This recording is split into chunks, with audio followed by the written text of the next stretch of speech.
beside the subscribe button, and the link is also in the description. Basically, you get access to 2 exclusive videos per month. I just posted one the other day, yesterday, as of filming this, but not when I upload this, of course. Exclusive emojis, exclusive badges, depending on how long you've been a member, and shout out at the end of every video as well. You can also buy me a coffee, and the link is in the description as well, just letting you all know. So I get the rambling and the thin stuff out of the way. So especially in today's video, I'm going to try to keep the rambling to a minimum. So I want to, because, sorry, I'm making so many mistakes today, because I want to pre-film. I'm on my second video now, and I want to do 4, and I've never done 4 videos in a day. I have them all kind of planned, and the articles up and everything. I've already done one which is longer than I thought, but I don't have that. I don't have like all day, if you know what I mean. So I want to get them done in like 2 hours, and it's possible 2 hours, 10 or so. Take minimal breaks in between, etc. Not ramble too much extra. I might do them a bit shorter depending on how long the articles are on here. But I've opened lots of tabs, etc. I was thinking it might be better to do like more, but 30 minutes, I don't know. Either way, I have this trip coming up, as I've mentioned already, so basically it might be out of order, but basically I've decided to go. So if I have them filmed, I might edit some in some downtime in the evening. You know, what else after a certain amount of time exploring, etc. What else do you do in the evening? Chat and, you know, watch TV, etc. I can just instead, you know, edit something. That's what I regularly do. So I might just not do like 1 a day, but might do 1 every 2 days or whatever. Either way, even if I don't do that, I'll still have them there for when I get back, because my half brother is also visited, etc. So I just kind of saw an opportunity today, and I'm like, let's batch film loads, because I won't be able to film after this until Wednesday, and it's only Friday, you know what I mean? So and even then I probably will be filming in my room and not with this background, etc. Because my half brother's here. If I film, I'm gonna probably film it in my room, so I'm a bit different. But either way, nothing wrong with that. Some videos I did in my room, the OGs, were some of my most famous ones. My fact video that's the most viewed is in my room, as well as some of my original, the asshole ones, etc. I think it's just because, you know, it's hard if you have the time spot, but you don't have the space or the house. I just set the camera in my room and do it there. Might as well. So I just got some random stuff up. Honestly, it's because for my last true crime one where I did list 25, I realized this is actually a quite good website. So I kind of went onto their articles, see if I could see something cool. I went into the bizarre category, like why not? So interesting stuff.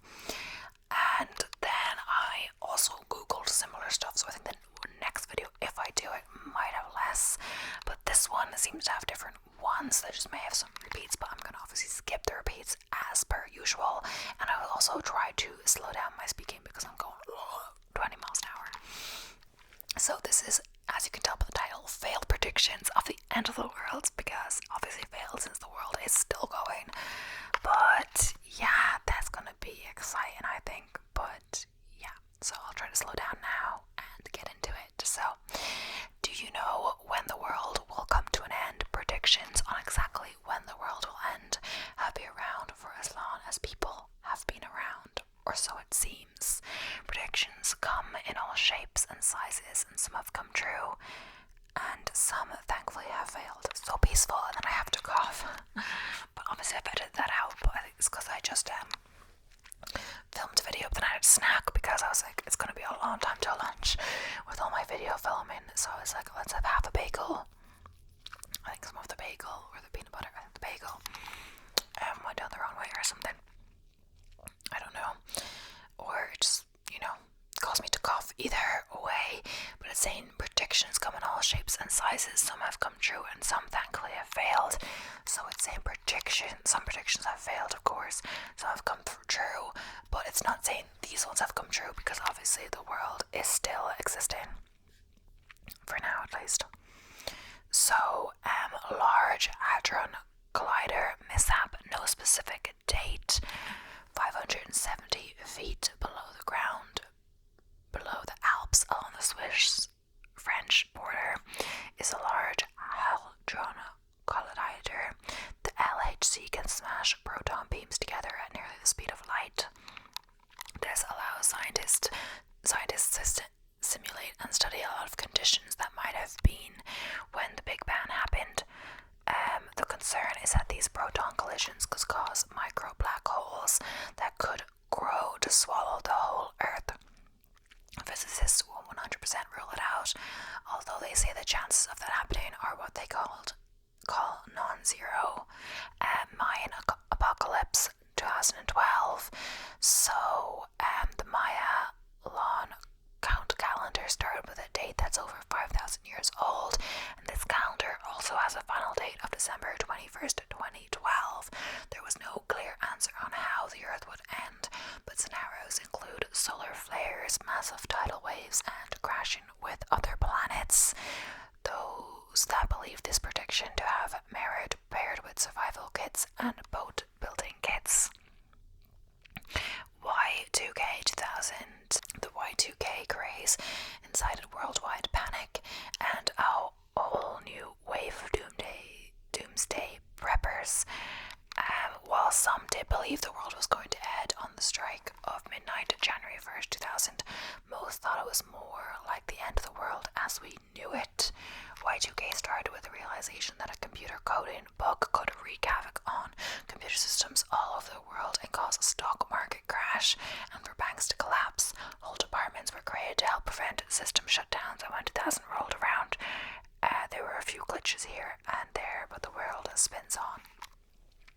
Harold Campin, 1994/2011, says Harold Campin was an evangelic Christian radio broadcaster that predicted the end of the world several times. As each doomsday date passed, he would blame a faulty math, fix his calculations, and come up with a new date. His two most popular predictions were 1994, a book which speculated that the world would end sometime that year, and May 21st, 2011. The last one was not a book, but this prediction gained a lot of traction and was based on that date supposedly being 7,000 years after the biblical flood. So Pat Robinson, 1982-2007.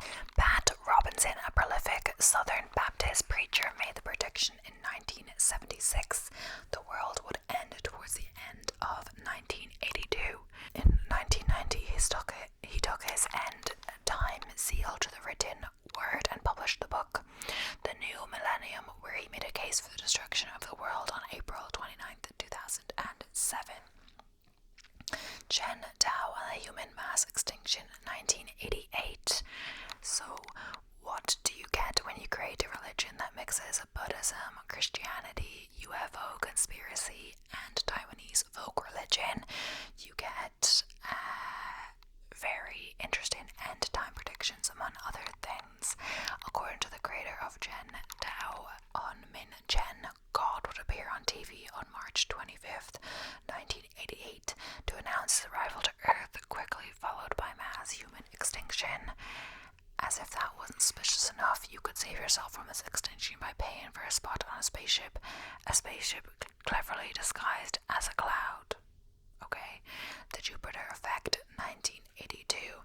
The prediction gained a lot of credibility due to its being touted by two astrophysicists, one of them as being an editor of Nature magazine.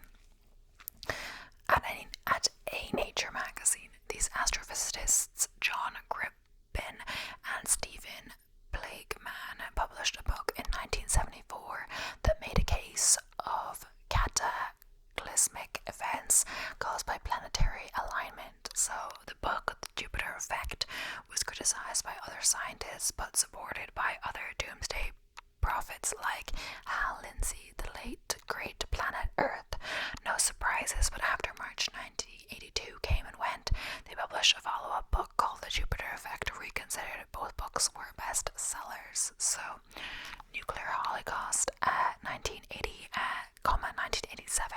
So, leader of a branch of the Baha'i faith, Leland Jensen, led his followers to a nuclear fallout shelter in 1980, as he believed there was going to be a nuclear holocaust. Then, in 1985, he promoted that Halley's Comet would enter our planet's orbit in 1987, cause earthquakes, crash into the Earth, and destroy everyone and everything. Worldwide Church of God, 1936, 1943, 1972,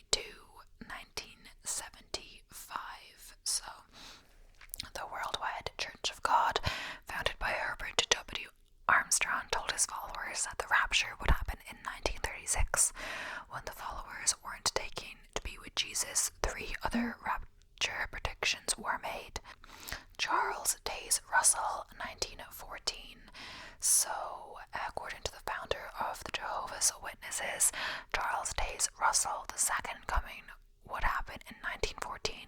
The group has prophesied about the world ending at least 7 other times with no success. Lucky for us all. Halley's Comet. So, 1910. Back in 1910, the Halley's Comet passed by the Earth, as it does every 76-ish years or so.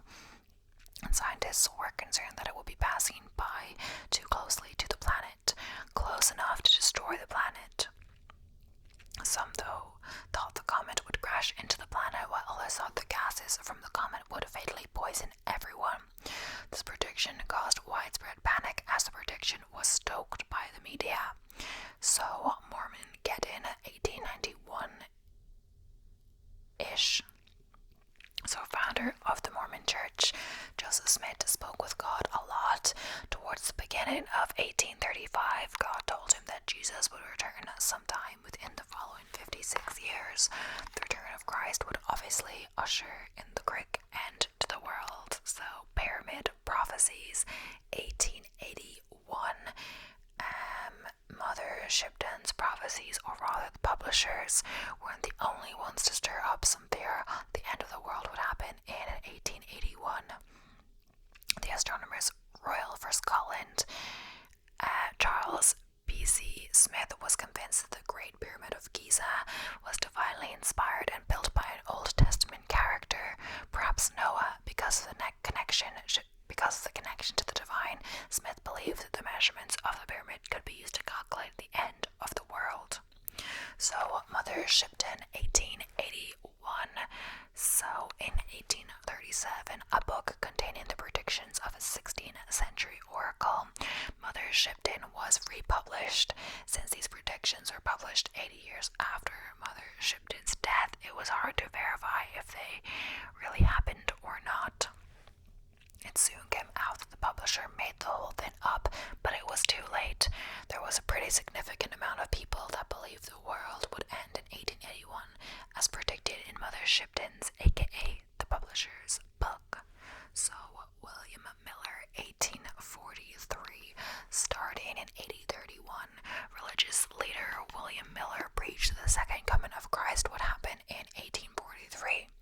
Followers, around 100,000 people, believed that Christ would come on this day and carry them to heaven. Like many other predictions you'll see on this list, when 1843 came and went, Miller recalculated to 1844. The Second Messiah, 1814. So, when Joanna Southcott was 42 years old, she started hearing voices telling her about the future. After accurately predicting the crop failures of 1799 and 1800, she started publishing her own books. Then in 1813, she stated that she was going to give birth to the second Messiah the following year. The arrival of the second Messiah was usher in the end times. It should be noted that at the time, Joanna was a 64-year-old virgin. The second Messiah was never born. Okay. The Prophetic Hen, 1806. This prediction was a scam more than anything, but it did cause a lot of panic over end times. In Leeds, England, there was a hen reportedly laying eggs with Christ is coming inscribed on them. A lot of people came to see these eggs and believed it and panicked about the impending judgment day. Luckily, the owner who was writing the phrase on the eggs was found out. So, Dark Day, 1780. Early in the morning on May 19th, 1780, the sky over New England was covered in darkness.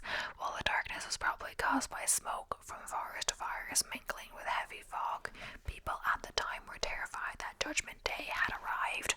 While the world didn't end that day and clear skies returned by midnight, the episode caused a large number of people to join off shoot of Quakers called the Shakers. No, we're not making that up. Nostradamus, 1555. So, Nostradamus, French physician and astrologer, astrologer, is well known for a book he published in 1555 called Les Prophéties. Each of the 942 four-lined poems were said to contain a prophecy. While many poems could be connected to several different events, none of them hint at the end of the world. So how has Nostradamus come to be connected to predicting the end of the world? Mostly rumors and a 1981 film, The Man Who Saw Tomorrow, which revived the interest of the public. So Pisces flood 1524. German mathematician and astrologer Johannes Stoffler predicted a great world flood when all the planets aligned under Pisces on February 25th, 1524. This prediction was spread via a pamphlet that went into circulation and much panic ensued. One nobleman at the time even built a 3-story ark. So the mystical Nativity 1504, so likely influenced by the apocalyptic sermons of Girolamo Savonarola, Renaissance painter Sandro Botticelli included an end times scene in the lower portion of his painting, The Mystical Nativity. The painting was also inscribed with the prediction that the world was soon coming to an end, inciting a crusade 1284. So the Crusades are notorious for their mass destruction and downright evil campaigns in the name of religion. While trying to gather people for a 5th crusade to capture the Holy Land from the Ayyubid Empire, Pope Innocent III connected the rise of Islam to the Antichrist. He predicted that the Crusaders would defeat Islam and usher in the Second Coming in 1284. 7 years after that year came and went, the last Crusader kingdom fell and the world and Islam carries on. So the Second Coming, or 1000 AD. While not all of these failed predictions involve the Second Coming, there's a theme. Here is another that fits the theme. Christian leaders at the time thought that the new millennium would bring with it the return of Christ. They believed enough to sell belongings, leave their homes, and quit their jobs. When 1000 AD came and went, a new prediction date was given for 1033. Whoops. So Simon Bar Giora 66 to 70 CE. So during this time period, there was unrest between the Jews of Judea and the Romans. Simon Bar Giora, a Jewish Essen, predicted that this fight would have actually become the final end times battle and bring on the coming of the Messiah. This end times prediction is one of the earliest recorded and Assyrian stone tablets, 2800 BC. While the Assyrian Empire didn't end until 612 BC, there was a stone tablet from 18 centuries earlier that warned the world was coming to a quick close. The inscription read, "Our earth is degenerate in these later days. There are signs the world is speedily coming to an end. Bribery and corruption are common. Children no longer obey their parents. Every man wants to write a book. The end of the world is evidently approaching." Funny how I wanted to write a book and adolescence ranked up there with corruption and bribery as a sign of the end. Someone that wrote the article just said. So next up, we're going to go on. Hopefully there aren't going to be repeats, but we'll see. Hopefully I'll remember if there is. So 10 super specific doomsday predictions that didn't pan out. 1666. It was a dire year in London. The city's residents were dying by the thousands to the plague. And in September 1666, the Great Fire of London swept across the city, destroying tens of thousands of homes. The combination of these terrible disasters, plus the presence of the number 666 in the year, led at least one Christian sect, the Fifth Monarchists, to declare 1666 the end of days. Unfortunately, they were wrong, and over the next few centuries, London grew ever so slightly less depressing. Okay, so I'm gonna move on to a different list. A lot of those are repeats, so I think I might change this video to be a shorter one. But in this time, I might do two shorter ones, because another list that won't make up a whole video, I believe. So I could do like a few two shorter videos, and then so I could still try to keep them out every day, etc. So I'm gonna do this list and then probably finish the video, because I don't dates, and I can't really find any more like this limited amount of end of the world predictions, you know. So 18 spectacularly wrong predictions are made around the time of the first Earth Day in 1917. Yeah, okay, let's just read a few and see. So a Harvard biologist, George Wald, estimated that civilization will end within 15 or 30 years by 1985 or 2000 unless immediate action is taken against problems facing mankind. We are in an environmental crisis that threatens the survival of this nation and of the world as a suitable place of human habitation, wrote Washington University biologist Barry Commoner in the Earth Day issue of the scholarly journal Environment.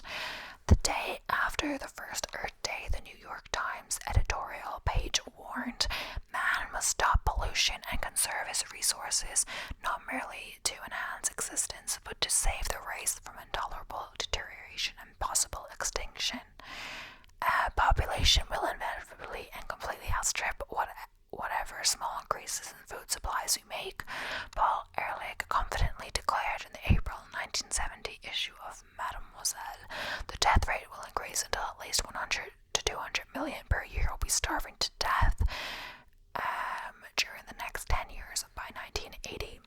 Most of the people who are going to die in the greatest cataclysm in the history of man have already been born," wrote Paul Ehrlich in a 1969 essay titled Eco-Catastrophe. By 1975, some experts feel that food shortages will have escalated the present level over longer and starvation into famines of unbelievable proportions.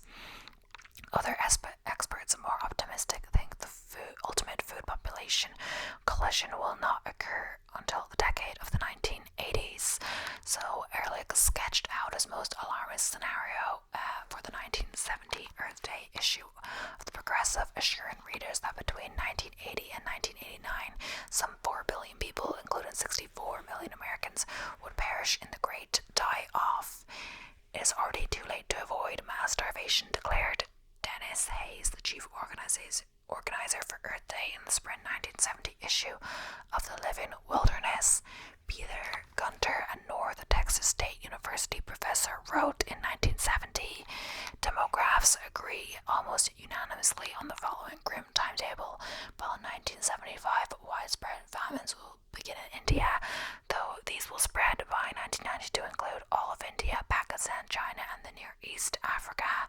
By the year 2000, or conceivably sooner, South and Central America will exist under famine conditions.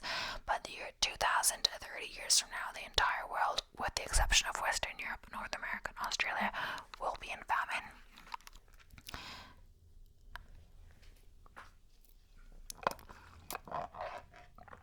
Okay. So in January 1970, Life reported, "Scientists have solid experimental and theoretical evidence to support the following predictions. In a decade, urban dwellers will have to wear gas masks to survive air pollution.